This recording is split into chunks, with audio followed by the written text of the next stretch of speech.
عید میلاد النبی کیوں ناجائز ہے کہ اللہ کے رسول نے حکم نہیں دیا تو ناجائز ہے؟ شریعت کا معنی کیا ہے کہ ما آتاکم الرسول فخذوہ وما نہاکم عنہ فانتہوا اطیعوا اللہ واطیعوا الرسول۔ جب اللہ کے نبی نے حکم نہیں دیا، اللہ کے نبی کے بعد خلفائے راشدین اور اہل بیت نے عید میلاد نہیں منائی، صاف بات ہے کہ بدعت ہے۔ عید میلاد النبی ایک نئی عید ہو گئی ہے، کیا اس کا حکم دیا محمد رسول اللہ نے؟ یفعلون ما لا یؤمرون، وہ اپنی ہی ایجاد کردہ روایات ہیں، اپنی ہی ایجاد کردہ بدعات ہیں، اپنی ہی ایجاد کردہ رسومات ہیں، ان پر لگے ہوئے اور دعوے کرتے ہیں اللہ سے محبت، رسول کے عشق کے، جبکہ ان کے عمل میں نہ اللہ کی اطاعت ہے نہ رسول کا اتباع ہے۔ ہاں، یہاں پر ان لوگوں کو دلیلوں کی ضرورت ہوتی ہے جن لوگوں کے دلوں میں بغض رسول پایا جا رہا ہے، عداوت رسول ہے۔ اسی لیے دلیلیں اپنی جگہ پر میں پیش کروں گا۔ میلاد منانے کے ثبوت کیا ہیں، دلائل کیا ہیں، قرآن پاک سے بھی ثابت ہے میرے عزیز، قرآن پاک سے۔ میں آپ سے پوچھوں کہ اللہ رب العزت نے قرآن پاک میں ایک آیت نازل فرمائی جو عیسیٰ علیہ السلام کے متعلق ہے۔ انہوں نے دعا کی تھی، ربنا انزل علینا مائدۃ من السماء تکون لنا عیدا لاولنا وآخرنا، اے ہمارے رب آسمان سے ایک دسترخوان اتار۔ توجہ چاہتا ہوں، جسے دلیل چاہیے، آسمان سے ایک دسترخوان اتار، اے اللہ تو میری امت کے لیے آسمان سے خان نعمت اتار۔ اور جس دن وہ دسترخوان اترے گا، عیسیٰ علیہ السلام یوں عرض کرتے ہیں، تکون لنا عیدا لاولنا وآخرنا، وہ دن ہمارے اگلوں کے لیے بھی عید کا ہوگا، پچھلوں کے لیے بھی عید کا ہوگا۔ کون سا دن؟ جس دن صرف دسترخوان اترے، قرآن کہہ رہا ہے وہ اگلوں پچھلوں سب کے لیے عید کا دن ہے، اور جس کے صدقے میں پوری کائنات کو دسترخوان ملے، وہ جس دن آئے، کیا وہ اگلوں اور پچھلوں کے لیے عید کا دن نہیں ہوگا؟ قرآن پاک آپ اٹھائیں، رسول پاک صلی اللہ تعالیٰ علیہ وسلم کی تشریف آوری کے لیے خوشیاں منانا جائز ہے ناجائز ہے؟ اس پر تم پڑے ہوئے ہو آج۔ حضور پاک صلی اللہ تعالیٰ علیہ وسلم کی ولادت باسعادت پر وش کرنا چاہیے یا نہیں؟ اس پر آج دیکھیں بہت سارے لوگ ماتم کر رہے ہیں۔ محرم میں بیچارے کالے لوگ ماتم کی ہیں جو اوپر سے تھے، اب میلاد آتے ہی اندر سے جو کالے وہ ماتم شروع کر چکے ہیں۔ ان کا صرف اور صرف یہی کہنا ہے رسول کی میلاد یہ صرف بریلویوں کا ہے، اور اسی لیے میں نے شاید کل یا پرسوں کہا تھا، سنی ہو آپ سب سے کوئی پوچھے تو یہی کہو، میلاد منانا کہاں لکھا ہے؟ سنیوں کی قسمت میں لکھا ہے۔ ٹھیک ہے، یہ ہماری قسمت میں لکھا ہے۔ قرآن کی آیت کے ذریعے سے بھی میں تمہیں بتاتا ہوں، اللہ رب العزت فرما رہا ہے قُلْ بِفَضْلِ اللَّهِ وَبِرَحْمَتِهِ فَبِذَلِكَ فَلْيَفْرَحُوا، 11ویں پارے کی آیت ہے۔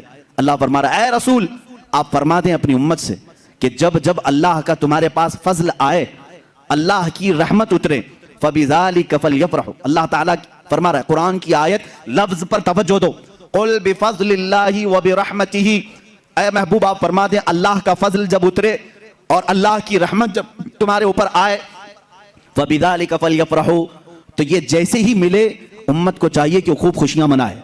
کون کہہ رہا ہے؟ رب ذوالجلال۔ وہ فرما رہا ہے جب جب میں تم پر فضل اتاروں اور رحمت اتاروں تو تم سب کے سب مل کر خوشیاں مناؤ، فَلْيَفْرَحُوا، سب کے سب چاہیے کہ خوشیاں منائیں۔ اس صیغے پر، اس لفظ پر توجہ دیں۔ پھر میں نے پوچھا اے رب ذوالجلال تیری رحمت ہے کیا؟ جب وہ اترے تو ہمیں خوشیاں منانا چاہیے، تیری رحمت کیا ہے؟ رب تعالیٰ نے فرمایا وَمَا أَرْسَلْنَاكَ إِلَّا رَحْمَةً لِلْعَالَمِينَ، تجھے معلوم نہیں محمد عربی صلی اللہ علیہ وسلم کو ہم نے پورے جہانوں کے لیے رحمت بنا کر بھیجا ہے، تو جب وہ رحمت آئے تو چاہیے کہ خوشیاں منائیں۔ اب یہ قرآن کے حکم سے ہے، جس وقت تم پر کوئی فضل آئے، کوئی رحمت آئے تو خوشیاں منانا چاہیے۔ اب مجھے بتاؤ رسول رحمت بن کر آئے یا نہیں؟ رسول رحمت بن کر آئے یا نہیں؟ اور جس وقت رسول رحمت بن کر کے آئے ہیں تو ان کو جو رحمت سمجھتا ہے وہ خوشیاں بھی منائے گا۔ اور خوشیاں کون نہیں منائے گا؟ جس کے لیے وہ زحمت ہو، جس کے لیے زحمت ہو وہ خوشیاں نہیں منائے گا۔ اس کو بھی شاعر نے، عاشق رسول نے اپنے شعر میں پرو کر کے کہا ہے نثار تیری چہل پہل پر ہزاروں عیدیں ربیع الاول، سوائے ابلیس کے جہاں میں سبھی تو خوشیاں منا رہے ہیں۔ اس لیے کہ روایات میں جس دن رسول کریم صلی اللہ علیہ وسلم کی ولادت ہوئی اس دن شیطان اپنے پیچھے ہاتھ مارتے ہوئے چیخ مار رہا تھا اور مٹی اٹھا کر اپنے سر پر مار رہا تھا اور گھوم گھوم کر کے چلا رہا تھا کہ میری ساری محنتیں برباد ہوئیں، ساری محنتیں غارت ہو گئی۔ وہ اپنے چیلوں میں، اپنی ذریت میں یہ پکار پکار کر کہہ رہا تھا کہ ساری محنتیں رائگاں ہو گئی. کیوں؟ رحمت عالم نور مجسم صلی اللہ علیہ وسلم تشریف لائے. اس لیے کہ اب وہ شیطان سے بندوں کو آزاد کرا کر اللہ رب العزت کی وحدانیت کی طرف لانے والے تھے. تکلیف کس کو ہو رہی تھی 12 ربیع الاول کو؟ تکلیف کسے ہو رہی تھی 12 ربیع الاول کو؟ یہ سب کو معلوم ہے. اللہ کے نبی صلی اللہ تعالیٰ علیہ وسلم تشریف لائے ہیں. کائنات کو خوشیاں منانا چاہیے اور یہ احسان ہے. صدیق اکبر رضی اللہ تعالیٰ عنہ نے کیا کیا تھا جانتے ہیں آپ؟ مدینے والے جب دیکھ رہے تھے گردنیں پھلان پھلان کر دیکھتے تھے, اچھل اچھل کر دیکھ رہے تھے, دور سے وہ نظر آ رہے تھے. آنے والوں میں 2 لوگ تھے, حضور پاک صلی اللہ تعالیٰ علیہ وسلم اور حضرت ابو بکر صدیق. سیدنا ابو بکر صدیق رضی اللہ تعالیٰ عنہ کا عشق اور ان کا ادب بھی تو دیکھیں. جب مدینے والے دف بجانے لگے اور اچھل اچھل کر دیکھنے لگے, حضرت ابو بکر صدیق رضی اللہ تعالیٰ عنہ نے اپنا جبہ اتار دیا. جبہ اتار دیا, تہبند ہے, اور جبہ اتار کر ایک لکڑی میں لگایا اور حضور صلی اللہ تعالیٰ علیہ وسلم کے اوپر جھنڈے کی طرح ہلانے لگے. حضور پاک صلی اللہ تعالیٰ علیہ وسلم کے چہرے پاک کے اوپر ہلانے لگے. کیوں کیا ایسا انہوں نے؟ کیوں کیا؟ یہی تو ہم بھی کہتے ہیں جب وہ آمد مصطفیٰ ہو تو ہم لہراتے ہیں, لوگوں کو بتاتے ہیں کہ یہ گھڑی عام گھڑی نہیں ہے. حضرت ابو بکر صدیق نے یوں کیا. حضور پاک صلی اللہ تعالیٰ علیہ وسلم نے ان سے پوچھا بھی, ابو بکر اتنے دن سے مکہ سے چلے یہاں تک پہنچے, وہ آپ نے جبہ اتارا نہیں, لہرائے نہیں, مدینہ قریب آیا اور تم یہ اپنا جبہ اتار کر کے لہرا رہے ہو. صدیق اکبر کے عشق کو لاکھوں سلام, ادب و احترام کو لاکھوں سلام. عرض کرتے ہیں آقا بہت سارے مدینے والوں نے آپ کو اب تک دیکھا نہیں, میں یہ سوچتا ہوں کہیں وہ غلطی سے مجھے رسول نہ سمجھ لیں. میں نے اپنا جبہ اتار دیا ہے تاکہ مدینے والوں کو پتہ چلے آقا اور ہے, غلام اور ہے. جھنڈے لہراتے ہیں تو پتہ چلتا ہے آقا تشریف لا رہے ہیں. یہ صدیق اکبر نے کر کے بتایا ہے. جب رسول تشریف لا رہے ہوں تو جھنڈے لہرائے جاتے ہیں, اس لیے کہ اس گھڑی کا ادب ہو, اس کا احترام ہو. مدینے والوں نے دیکھ کر ہی پہچان لیا جو لباس اتار کر آ رہا ہے وہ غلام رسول ہے, اور جس کے سر پر جھنڈا لہرا رہا ہے اگر سے جبے کا ہو وہ محمد الرسول اللہ ہے. میرے آقا صلی اللہ تعالیٰ علیہ وسلم کے آنے کا ادب و احترام مدینے والوں نے بھی کیا تھا. اب میں یہ کہتا ہوں کہ جسے مدینے والوں کی خوش قسمتی ملی وہ میرے آقا کی میلاد منائے گا اور مدینے والوں میں اس کا حشر بھی ہوگا, کیونکہ میرے آقا نے فرمایا ہے من تشبہ بقوم فہو منہم, جو جس قوم کی عادت کو اپنائے گا دنیا میں قیامت کے دن وہ اسی قوم کے ساتھ اٹھایا جائے گا. اے وہابیوں تم مکہ کے ابلیس کے ساتھ غم مناؤ اور تمہارا قیامت کے دن حشر انہی کی جماعت کے ساتھ ہوگا. عزیزان گرامی وقار, رسول پاک صلی اللہ تعالیٰ علیہ وسلم کی میلاد کا ایک اور جواز ہے, ایک اور جواز ہے. جہاں حضور کی تعریف بیان ہو رہی ہوں, کہاں وہ اس وقت کی بات میں کر رہا ہوں جب کوئی نہیں تھا, کوئی نہیں, نہ بلبل کا ترنم, نہ پھولوں کا یہ کھلنا, کچھ بھی نہیں کائنات میں. اللہ رب العزت نے ایک مجلس سجائی جس کو کہتے ہیں یوم میثاق. یوم میثاق وعدے کا دن. یہ کون سا دن تھا؟ اس میں صرف نبیوں کی روحوں کو جمع کیا. اس کے بعد کائنات میں قیامت تک پیدا ہونے والے سب کی روحوں کو جمع کیا. ہم بھی تھے, آپ بھی تھے وہاں پر, ہم سب کی روحیں وہاں جمع تھیں. یہ قرآن میں ہے وَإِذْ أَخَذَ رَبُّكَ مِن بَنِي آدَمَ, اللہ نے سارے آدم کی اولاد سے یہ وعدہ لیا ہے. کس چیز کا وعدہ؟ وہ پورا یوم الست جس کو کہتے ہیں, یوم الست بھی ہے, یوم میثاق بھی ہے. کروڑوں تھے کہ اربوں تھے واللہ عالم. اس میں نبیوں کی روحیں بھی تھی, صدیقین بھی تھے, شہداء بھی تھے, صالحین بھی تھے, اولیاء بھی تھے, مومنین بھی تھے, کافرین بھی تھے, مشرکین بھی تھے, سب تھے. سب کی جماعت میں اللہ نے سب سے پہلا سوال یہ کیا, الست بربکم, کیا میں تمہارا رب نہیں ہوں؟ ساری روحیں چپ تھیں, خاموش تھیں. سب سے پہلے ایک روح نے جواب دیا, بھلا اے اللہ کیوں نہیں, تو ہی ہمارا رب ہے. اور یہ روح تھی محمد رسول اللہ کی. رسول پاک صلی اللہ تعالیٰ علیہ وسلم کی آواز پر پھر سارے نبیوں نے کہا, نبیوں کی آواز پر صدیقین نے کہا, صدیقین کی آواز پر صالحین نے کہا, صالحین کی آواز پر متقین مومنین نے کہا, اور تمام روحوں نے پکارا اس کے بعد, اے اللہ تو ہی تو ہمارا رب ہے, تو ہی تو ہمارا رب ہے. اللہ نے کہا اس بات کا تم اقرار کرتے ہو, وعدہ کرتے ہو؟ سبوں نے کہا ہم وعدہ کرتے ہیں کہ دنیا میں جانے کے بعد بھی تجھ کو ہی رب مانیں گے. لیکن آنے کے بعد کچھ روحیں اس وعدے پر قائم رہیں اور کچھ روحیں اس وعدے کو توڑ چکی ہیں. اللہ کا بڑا فضل و کرم ہے, وعدہ وفا کرنے والی روحوں میں ہمارا نام ہے. ہم نے اللہ کو آج بھی رب تسلیم کیا ہے, اللہ اسی پر ہماری موت عطا فرمائے. اب یہاں پر ایک وعدہ اللہ نے اپنے رب ہونے کا لیا, میں رب ہوں یا نہیں. سب نے کہا تو ہی ہمارا رب ہے. دوسرا اب مخصوص لوگوں کی محفل تھی, عام انسانوں کی نہیں. 1,24,000 کم و بیش جتنے نبی دنیا میں جانے والے تھے, سب کی روحوں کو ایک جگہ جمع کیا. یہ بھی قرآن پاک میں موجود ہے. وَإِذْ أَخَذَ اللَّهُ مِيثَاقَ النَّبِيِّينَ لَمَا آتَيْتُكُم مِّن كِتَابٍ وَحِكْمَةٍ ثُمَّ جَاءَكُمْ رَسُولٌ مُصَدِّقٌ لِّمَا مَعَكُمْ لَتُؤْمِنُنَّ بِهِ وَلَتَنصُرُنَّهُ. قرآن میں اللہ فرماتا ہے سارے نبیوں سے اللہ نے ایک وعدہ لیا کہ تمہیں میں دنیا میں بھیجوں گا, اور تمہاری موجودگی میں اگر میرا یہ حبیب رسول آ جائے, میرا یہ محبوب رسول آ جائے, اس کی میلاد ہو جائے, یہی تو بات ہے, یہ رسول کی ولادت ہو جائے, تو تم کیا کرو گے اے سارے نبی. یہ رسول کا یہاں پر اس عالم ارواح میں قصیدہ ہو رہا ہے کہ نہیں ہو رہا ہے, تعریف بیان ہو رہی کہ نہیں. اللہ فرما رہا ہے سارے رسولوں نے کہا, سارے رسولوں سے اللہ نے فرمایا لَتُؤْمِنُنَّ بِهِ وَلَتَنصُرُنَّهُ, تم سب کے سب اس پر ایمان لاؤ گے, اس رسول پر ایمان لاؤ گے. تمہاری اپنی شریعتیں, تمہاری ساری امتیں سب ایک طرف ہوں گی. اگر یہ رسول تمہاری حیات میں آ جائے تو تمہاری شریعتیں منسوخ ہوں گی. تم اس رسول پر ایمان لاؤ گے, وَلَتَنصُرُنَّهُ, اور اس کی مدد بھی کرو گے. اب اتنا ہی نہیں, اللہ نے حکم دیا, اس کے بعد پوچھا قَالَ أَأَقْرَرْتُمْ, کیا تم اس بات کا اقرار کرتے ہو؟ وَأَخَذْتُمْ عَلَى ذَلِكُمْ إِصْرِي قَالُوا أَقْرَرْنَا, سب کی روحوں نے کہا اے اللہ ہم اقرار کرتے ہیں کہ یہ رسول جب آئے گا ہم اس پر ایمان لائیں گے, ہم اس کا تعاون کریں گے, ہم اس کی مدد کریں گے. اللہ تعالیٰ نے اخیر میں فرمایا قَالُوا أَقْرَرْنَا قَالَ وَأَنَا ذَلِكَ مِنَ الشَّاهِدِينَ وَأَنَا مَعَكُمْ مِنَ الشَّاهِدِينَ.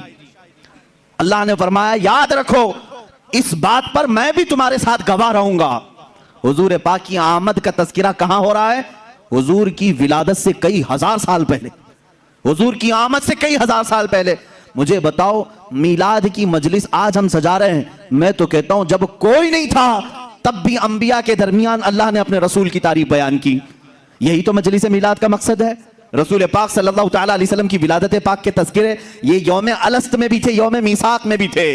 اب سنیں حضرت بی بی آمنہ رضی اللہ تعالیٰ عنہ فرماتی ہیں جیسے ہی میرے بطن پاک میں میرے بیٹے کا حمل قرار پایا مجھے کوئی تکلیف نہیں تھی, کوئی علائش, کوئی اس طرح کی ناپاکی ہم نے نہیں دیکھی. حضرت بی بی آمنہ رضی اللہ تعالیٰ عنہ فرماتی ہیں رجب کا مہینہ گزرا, شعبان کا مہینہ آیا, رات کو میں نے ایک مرتبہ دیکھا حضرت موسیٰ علیہ السلام تشریف لائے ہیں. موسیٰ علیہ السلام حضرت بی بی آمنہ سے کہتے ہیں آمنہ مبارک ہو, تو نے کائنات کے پورے آقا کو اپنے بطن پاک میں جگہ دی ہے, تجھے سعادت والا ایک لڑکا ملے گا. اس کے بعد حضرت بی بی آمنہ فرماتی ہیں رمضان کا مہینہ آیا, رمضان کا مہینہ جیسی آیا حضرت بی بی آمنہ نے آوازیں سنی, کہا گیا آمنہ کو ہر علائش سے پاک کر دو, اس کے اندر موجود بچے کو ہر طرح کے وسوسوں سے پاک کر دو. اب جب رمضان کا مہینہ گزرا, شوال کا مہینہ آیا, حضرت بی بی آمنہ کہتی ہیں شوال کے مہینے میں نے دیکھا حضرت ابراہیم علیہ السلام تشریف لائے ہیں اور ایک جھنڈا اٹھائے ہوئے ہیں, اور وَأَعْلَمَهَا بِرُتْبَةِ سَيِّدِنَا مُحَمَّدٍ صلی اللہ علیہ وسلم, رسول کریم صلی اللہ علیہ وسلم کے بلند و بالا مرتبے کا قصیدہ پڑھا اور بی بی آمنہ کو کہا مبارک ہو, مبارک ہو. یہ شوال کا مہینہ گیا, ذی القعدہ کا مہینہ آیا. حضرت بی بی آمنہ فرماتی ہیں ہر ماہ میں کسی نبی کی زیارت کرتی اور وہ مجھے مبارکبادی دیتے اور مرحبا مرحبا کہتے. ذی القعدہ گزرا, ذی الحجہ آیا, ذی الحجہ گزرا, محرم کا مہینہ آیا. اس حمل پاک کو سفر کے مہینے میں 8واں مہینہ لگ چکا تھا. سفر کا مہینہ یہ بڑا مبارک مہینہ تھا. بی بی آمنہ کہتی ہیں میرے بطن پاک کے 8 مہینے کے حمل میں کبھی مجھے بوجھ نہیں محسوس ہوا, کبھی تکلیف نہیں ہوئی, کبھی ایسا اٹھایا نہیں. بی بی آمنہ فرماتی ہیں سفر کے مہینے میں جو چیزیں میں نے دیکھی وہ بہت عجیب و غریب تھی, یہاں تک کہ میں رات کے وقت اگر گھر کے اوپر نظر کرتی تو بدلیاں مجھے نظر آتی اور اس میں بات کرنے کی آوازیں سنائی دیتی. ایک دوسرے کو کوئی مبارکبادی دیتا تھا, مجھے معلوم نہیں تھا وہ کون سی مخلوق ہے جو بات کرتی ہے. پورے سفر کے مہینے میں حضرت بی بی آمنہ فرماتی ہیں عجیب و غریب باتیں میں آسمان پر ہوتے ہوئے سنتی تھی. قربان جاؤ میرے عزیزو, جس ماں کے پیٹ میں ہمارا آقا جلوہ بار ہے اس ماں کی آنکھیں کیا کیا دیکھ رہی ہیں. حضرت ابراہیم کو دیکھ رہی ہیں, اسماعیل علیہ السلام کو, موسیٰ علیہ السلام کو, اور کائنات میں ہونے والے عجیب و غریب لمحات کو دیکھ رہی ہیں. اب سنو, ربیع الاول شریف کا چاند جگمگایا, ہلال ربیع الاول آیا. بی بی آمنہ فرماتی ہیں اچانک مجھے حوران جنت کے ترانے سنائی دینے لگے,